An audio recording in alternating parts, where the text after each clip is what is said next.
안녕하세요. 하우빔 뚱스입니다. 설계빔, 시공빔, 유지관리빔 뭐 이런 얘기 들어보신 적 있으신가요? 누구는 빔 모델을 하나를 쭉 써야 된다고 하고 또 어떤 데서는 설계 BIM, 시공빔, 유지빔 뭐 이런 식으로 계속 단계를 나누고요. 어떤 말이 맞는 걸까요?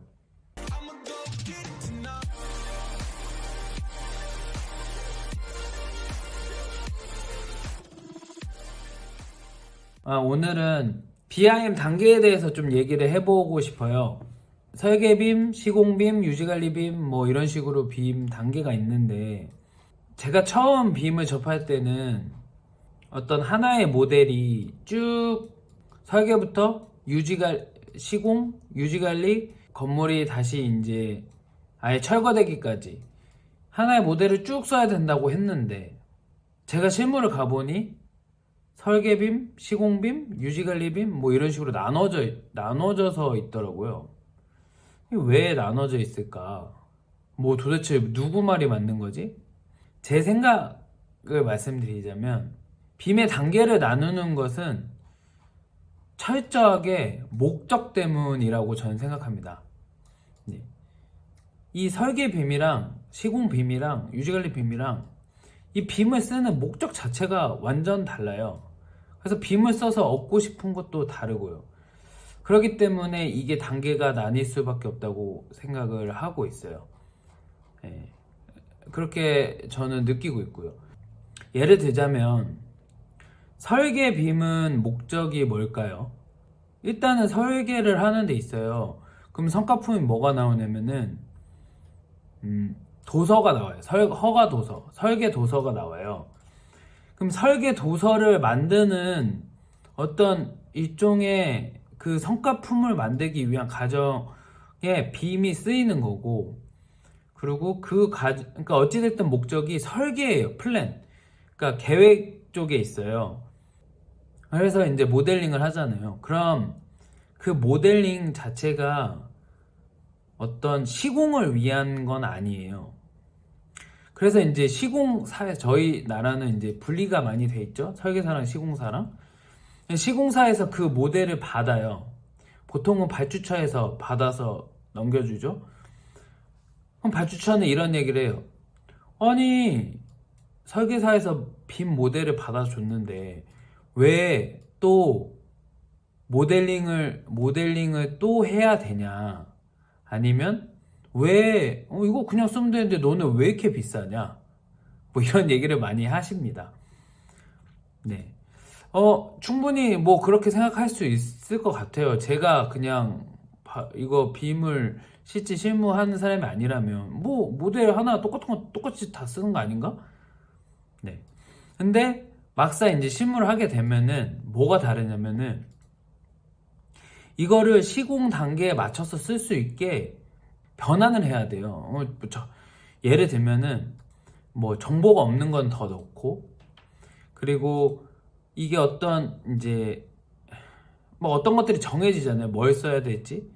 어떤 재료들도 되게 명확하게 정해지고 설계 단계보다는 그럼 그런 것들에 대한 어떤 디테일이 반영이 되면서 그거에 따라 물량이 변해요. 그러니까 되게 이제 실제 시공을 하기 위한 어떤 것들이 필요해요. 도면이라든지 아니면 물량이라든지 실제 주문할 수 있는 물량. 예, 이게 계획된 물량이랑 실제 또 주문하는 물량은 조금 계산이 달라지더라고요. 왜냐면 걔네들이 나오는 어떤 단위들이 있고 뭐 이러기 때문에. 그리고 공정도 뭐 콘크리트 슬라브가 있다고 치면은 그거를 한 번에 보통 그려 놓잖아요. 근데 실제 이거를 뭐 4D 공정을 시작하게 되면은 얘를 한 번에 못 치잖아요. 실제로는. 그럼 뭐 나눠서 뭐 한 번에 칠 수도 있지만 사이즈에 따라서. 그러니까 그게 이제 어떻게 쳐질 것인지에 따라서 모델을 또 잘라야 돼요. 그리고 거기에 있는 어떤 그 변수나 어떤 그런 정보들이 실제 시공 단계에서 쓸 수 있는 게 많지가 않아요. 다시. 설계 빔은 플랜을 위한 목적이고, 그렇기 때문에 그 계획하기 위한 여러 가지 정보들이 타 있는데, 그건 계획을 위한 거예요. 시공을 위한 어떤 많은 부분이 반영이 안 돼 있어요.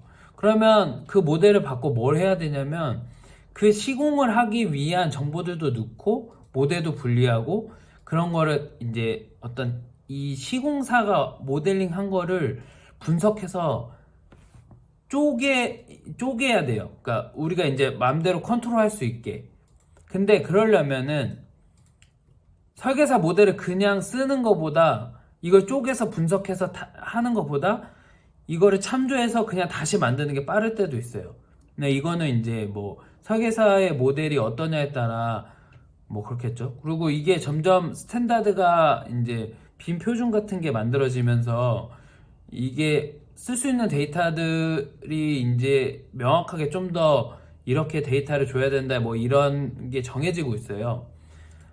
하지만 제가 볼 때는 이게 기존 2D 할 때도 그랬어요. 설계사 도면을 그리면 이게 시공자의 관점에서는 전혀 이게 말도 안 되는 그림인 경우가 많아요. 그래서 시공을 할 수 있는 그 도면을 다시 그려야 되고 그게 이제 어떻게 보면 샵 드로잉이라고 볼 수도 있고 그러면서 또 여러 가지 문제들이 생기고 그 일련의 과정을 계속 하는 거거든요. 자, BIM을 도입한다고 해서 그 모든 과정이 없어지지는 않습니다. 다만 이제 설계를 할 때 먼저 그게 많이 이제 3D 검토가 되면 설계 오류들이 많이 줄어들어요. 예, 도면 오류들도 줄어들고. 왜냐면 3D 도면 하나에서 3D 모델 하나에서 도면이 나오는 거기 때문에. 그러면 어찌됐든 그거를 이제 시공사가 받았을 때 그런 것들에 대해서 이제 좀 변환 작업과 어떤 그거를 분석하는 작업과 그다음 필요한 정보를 다시 넣는 작업과 이런 작업들이 필요합니다. 자, 시공 빔의 목적은 뭐냐? 관리에 있어요. 관리. 이게 되게 중요한 포인트인데 이 빔 데이터를 가지고 그러면 어떻게 관리를 할 거냐? 뭐 물량 계획은 어떻게 할 거고 그리고 여기에서 공정은 어떻게 관리를 할 거고 그리고 여기에서 사람들은 어떻게 뭐 인력은 관리할 거고 그 다음에 그러니까 시공 공정이죠. 그 다음에 뭐 여기 장비 배치 그 다음에 여기 사이트에 어떻게 어떤 그런 장비들의 동선 그 다음에 자재들이 언제 와서 어디에 놓이고 언제 쓰이고 언제 나갈지 이런 일련의 관리들을 하기 위해서 시공 빔을 쓰는 거예요. 네. 그래서 그 관리를 한다는 초점에서 봤을 때 되게 이거를 쓰려고 그러니까 잘 쓰려고 한다 그러면 정말 잘 쓸 수 있는 기능들이 많이 있어요. 저는 이 설계 쪽 빔보다 시공 빔에서 엄청난 퍼포먼스가 나온다고 보거든요. 이 빔은 돈이 정말 많이 세이브 된다고 보는데 그거를 실제 이거를 잘 쓰지 못하는 어떤 이제 시공사라든지 아니면은 뭐 2D와 3D 빔 설계를 동시에 같이 한다고 한다든지 그러면 이제 중복으로 투자가 되는 거예요. 그러다 보면 중복으로 비용이 지출되면 당연히 뭐 사실 돈이 중복으로 들 수밖에 없죠. 뭐 지금 어차피 가덕이라서 이제 뭐 가덕이를 떠나서 지금 많이 제가 봤을 때는 많이 정착됐어요. 한국도 엄청 잘 쓰시고 계신 분들과 그 시공사들도 많이 있어요. 어찌됐든 그러면 이게 만약에 이제 그럼 시공이 완료됐어요. 그러면 유지관리 쪽으로 가면은 유지관리에서는 이게 그러니까 그러니까 유지관리하는 포인트가 어떤 시공을 잘하기 위한 관리 포인트랑은 달라요. 뭐 예를 들면 시공은 이거를 어떻게 이렇게 문제없이 지을까 아니면 뭐 자재가 어디로 와서 어떻게 되고 뭐 인원들이 어떻게 되고 순서가 어떻게 되고 뭐 이런 거에 대한 초점이 있다면 유지관리 쪽은 건물이 어떻게 이게 계속 이게 시간이 흐름으로써 그러니까 뭘 관리해야 될까 뭐 이 건물에 이제 뭐 예를 들어서 그런 소모품들이 관리되는 포인트들이 뭔가 이런 게 설계 때부터 다 정해져 있지 않는 경우가 많아요. 대부분이. 그리고 어떤 시설했냐에 따라서 어떤 그게 이제 나중에 네, 그게 이제 처음부터 뭐 어떤 좀 고려가 되면 좋게 하겠지만 이게 또 설계 때 너무 그런 게 많이 고려돼도 저는 좀 문제가 있다고 생각해요. 왜냐면 이게 너무 많은 게 고려돼도 그게 바뀌어요. 뭐 그게 안 바뀌면은 너무 좋죠. 근데 그게 바뀌는 과정이 되게 많고 거의 짓고 있는 중에도 계속 바뀌고 지어진 후에도 바뀌는 경우가 있어서 그래서 이제 정리를 하자면 설계빔, 시공빔, 유지관리빔 그러니까 BIM 모델은 하나를 가지고 계속 쓸 수는 없다가 제 결론이에요. 그리고 설계빔, 시공빔, 유지관리빔 각자 어떤 각자의 입맛에 맞게 이 빔 데이터를 가공해야 된다. 하지만 어찌됐든 이 빔 데이터가 있음으로써 그걸 자기가 입맛에 맞게 가공할 수 있는 거고요. 그러니까 그렇게 하려고 하는, 그러니까 이게 왜 구분이 돼야 되는지를 한번 말씀드리고 싶었어요.